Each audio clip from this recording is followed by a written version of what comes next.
Ini adalah Tecno Camon 20 Pro 5G yang gue beli dengan harga 1,5 juta kembali 1000. Awalnya HP ini dijual dengan harga 4 jutaan pada saat dirilis. Dan sekarang gue dapat barunya garansi belum aktif di harga 1,5 juta. Ini beneran worth it banget. Karena di harga segitu kita dapat spek yang bisa dibilang monster guys. Chipsetnya pakai Dimensity 8050, sudah jaringan 5G, layar AMOLED dengan refresh rate 120Hz, kamera bisa rekam 4K, dan punya in-display fingerprint. Chargernya 33 watt, dan punya desain yang gak kelihatan kalau ini HP 1 jutaan. Untuk layar, dia sudah pakai AMOLED dengan resolusi Full HD yang jernih dan gak ada lawan lah di kelas harga segini. Dipakai di luar ruangan pun juga masih kelihatan jelas dan gak ada komplain.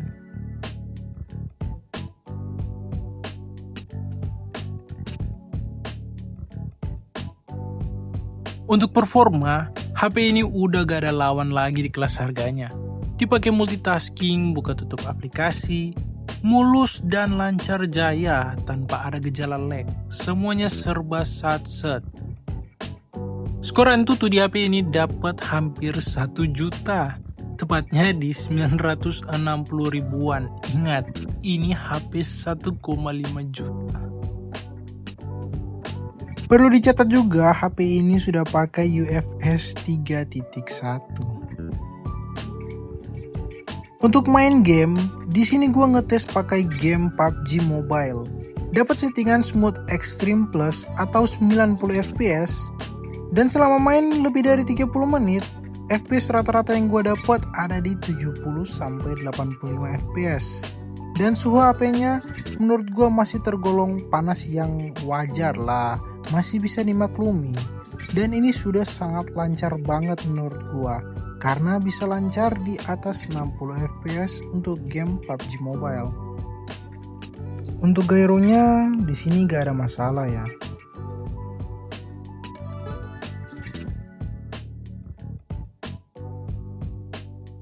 Sekarang kita masuk di sektor fotografi.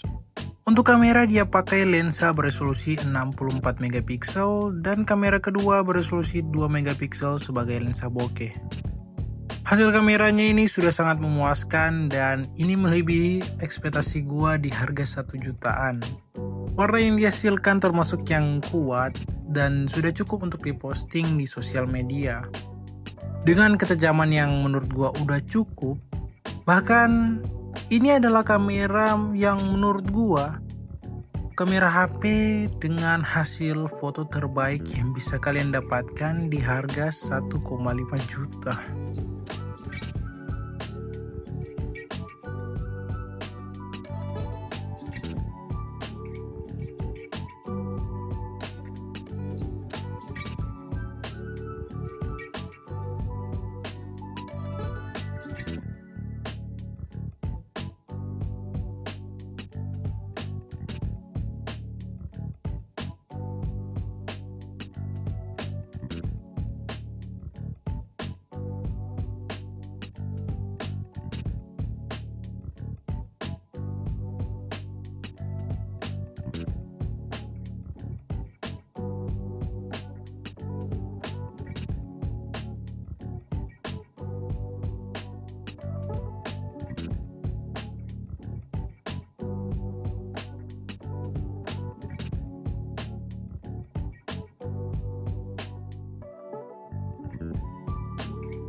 Untuk perekaman video, dia itu bisa stabil di Full HD 30 fps. Sayangnya di 4K 30 fps hasilnya itu belum stabil.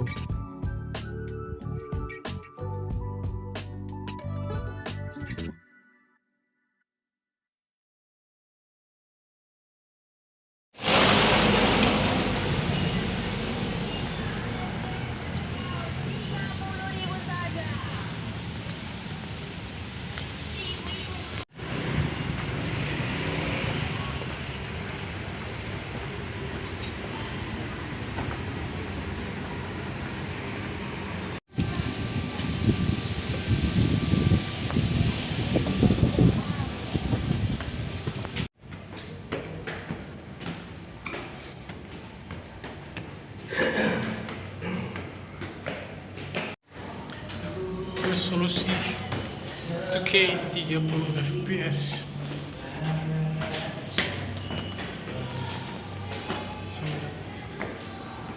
Jalan naik tangan.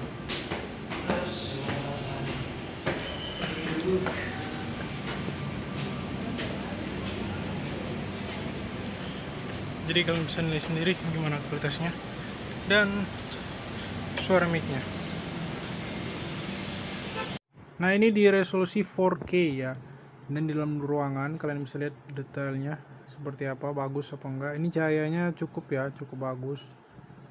Dan stabilisasinya kalau begini sih agak goyang sedikit, tapi karena ini gak sambil jalan, menurut gue ini masih oke lah.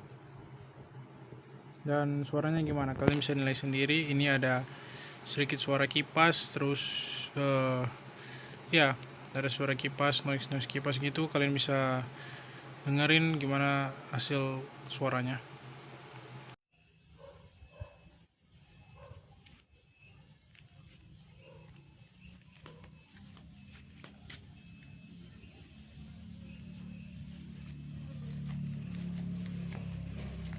Resolusi 4K 30 fps ini hasilnya sebenarnya udah bagus ya.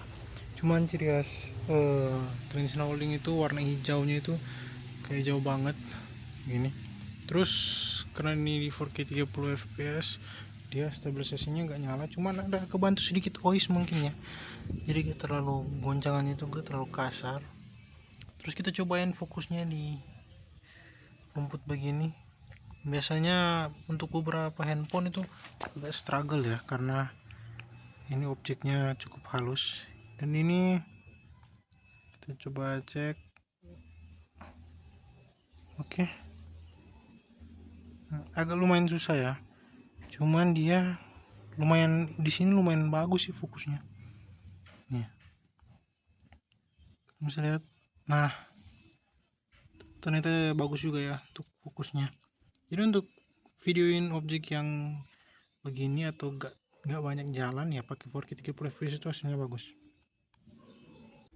Handphone ini juga masih punya lubang jack audio dan juga punya speaker stereo yang kualitasnya menurut gua ya udah lumayan di harga 1,5 juta.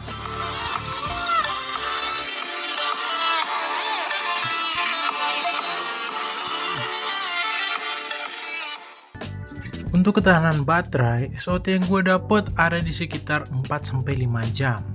Dan untuk mengisi daya dari 10% ke 100% butuh waktu sekitar 1 jam 30 menit untuk bisa full. HP ini juga punya fitur NFC dan dia juga punya slot microSD yang enggak hybrid ya, jadi tidak mengorbankan salah satu SIM card kalian. Jadi kalau kalian merasa 256 GB di handphone ini kurang, kalian bisa tambahin microSD. Jadi untuk kesimpulannya, di harga 1,5 juta, HP ini menang banyak. Dari chipset, kamera, layar, semuanya bagus. Kekurangan di HP ini hanyalah update software yang mentok Android 14 dan anti gores bawaannya yang jelek. Itu aja sih.